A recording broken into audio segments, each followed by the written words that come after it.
Meu nome é Renata Silvestre, eu tenho 34 anos, sou biomédica, fiz biomedicina na Unesp de Botucatu, eu fiz mestrado e doutorado na USP e hoje eu trabalho num complexo que é uma fábrica de células, né? Então a gente faz terapia celular avançada, então é uma produção de células para pacientes que têm leucemia e linfoma de células B. Na minha tese começou a dar certo depois da Alemanha, então foi muito bom ter ido. Porque eu tava com um pequeno problema, assim, eu não conseguia expressar o receptor de antígeno, que a gente chama de CAR. E aí, na Alemanha, eu consegui que esse receptor fosse expresso através de uma seleção das células e tudo mais. Uma forma como eles faziam lá.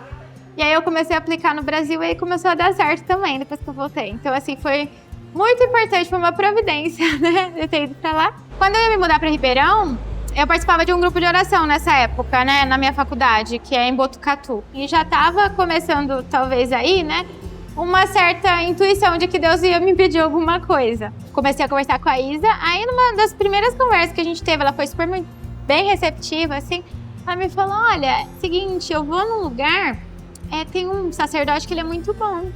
E ele dá direção espiritual. Você tem interesse em conhecer? Eu falei, claro! Aí eu falei, nossa, essa é a resposta que eu tava procurando. E aí eu fui, e aí foi que eu conheci o Centro Cultural Paineiras, que é onde eu tô até hoje, que tem a formação espiritual dada pela Zé do Opus Dei, né? E eu conheci o centro, não sabia nada do Opus Dei até então, nem de São José Maria Escrivá, nada assim, nada. Aí eu comecei a frequentar, toda quarta-feira, minha amiga Isabela também. E nessa mesma época, eu também tava, enfim, começou a surgir mesmo uma inquietação do que Deus queria pra mim, né? E nesse meio tempo a Isa, essa minha amiga que me apresentou a obra, também estava num processo de discernimento. No fundo, ela já tinha discernido que a vocação dela era ser carmelita. Então, nós duas, né, frequentando o mesmo lugar, tendo direção espiritual, e ela acabou indo pro Carmelo, é carmelita anunciadora do Espírito Santo, né? Então, ela foi pro Carmelo, aí eu fiquei lá, né? Daí eu falei, nossa, agora eu também preciso definir o que eu vou fazer da minha vida. E eu comecei a rezar sobre isso e tudo mais, né? E só que a obra também começou a falar muito no meu coração, assim, porque essa coisa de estar no meio do mundo sempre foi muito claro pra mim. Então eu falei, se Deus me chama, Ele tem que me colocar no meio do mundo, porque eu não tinha pra mim que eu ia sair do mundo, ficar reclusa em algum lugar ou numa comunidade. Não, estava muito claro que que eu tinha pra fazer era no mundo, né? E aí foi quando eu descobri, não, é a obra mesmo, né? Aí eu percebi que, de fato, a minha vocação era o celibato, sendo adscrita do Opus Dei. É uma vocação de entrega total a Deus, né, do coração inteiro, então a gente vive o celibato no meio do mundo.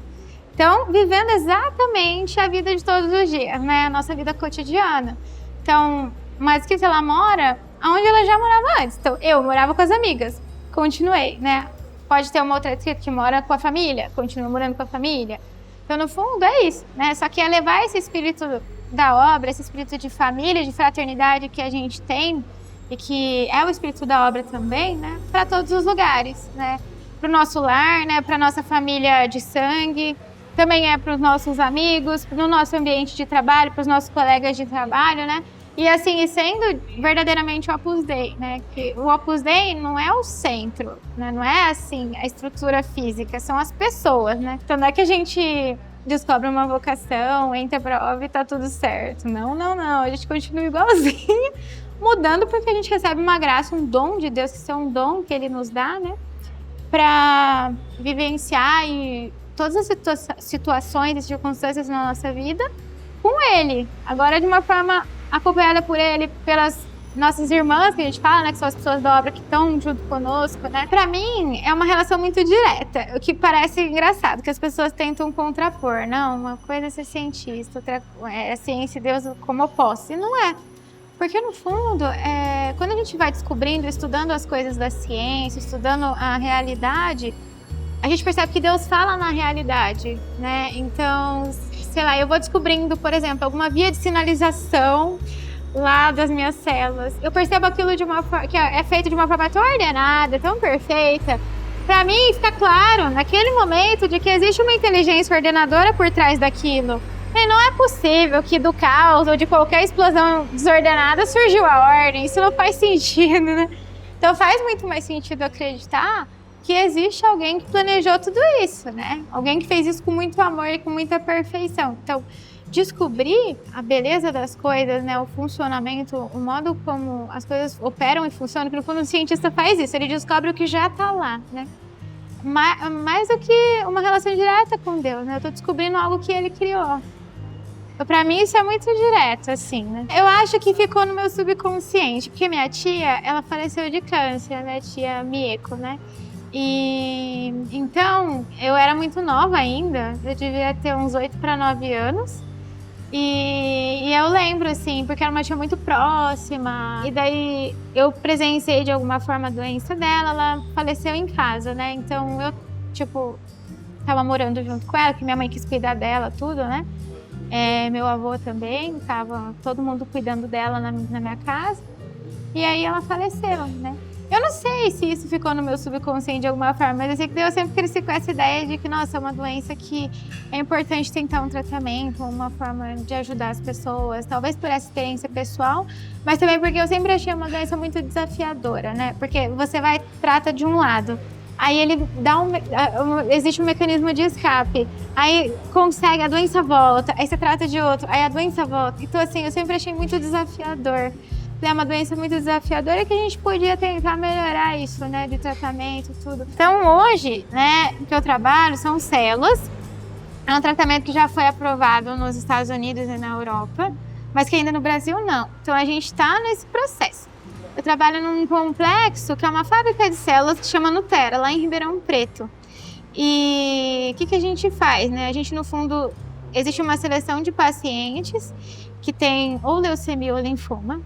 E aí, a gente vendo lá se esses pacientes cabem nos critérios, né, adequados, eles vêm, as células são retiradas desses pacientes, essas células T, e aí essas células são retiradas dele, a gente pega essas células, faz uma modificação genética para elas expressarem um receptor quimérico de antígeno, que é o CAR. Aí depois que a gente faz essa modificação, todo um controle de qualidade para saber se as células estão bem, se não houve nenhum tipo de contaminação e está tudo certo, essas células são infundidas no paciente e elas vão atacar diretamente as células tumorais. Isso diminui efeitos colaterais, por exemplo, numa quimio, numa rádio, você ataca qualquer tipo de célula, né? Então você ataca células saudáveis também. E nesse caso, você diminui esses efeitos adversos. Então, tem muitos resultados positivos, assim, em relação a isso. Muito legal saber que a gente faz parte disso, assim, de alguma forma, né? O principal, que é o primeiro que eu vou falar, é o próprio espírito da obra que traz, né? Porque você imagina, se todo mundo né, receber, né, que entra em contato com o espírito da obra, entende que tem que fazer bem seu trabalho, entende que tem que servir as pessoas, entende que tem que se importar com os outros. O que isso não pode causar? Tipo, se cada pessoa se decide de verdade a ser santa, né? Então, no fundo, nosso pai falava também, se as pessoas se decidirem a ser santas, não é literal, mas é mais ou menos isso, a gente causaria a maior revolução do mundo, assim. Porque, no fundo, o que é o santo? O santo é aquele que quer, lógico, fazer a vontade de Deus sempre, mas ele tá sempre para os outros, ele tá sempre vendo como eu vou transformar esse mundo melhor, num mundo melhor, né? Eu acho que a mudança de cada coração é o principal, assim. Então, que cada pessoa que entra em contato com a obra, né, que entende o espírito e vive esse espírito, ela é capaz de mudar a realidade ao seu entorno. Fidelidade é calçar os sapatos dos santos, lutar sem cessar, ter a vida cheia de encantos.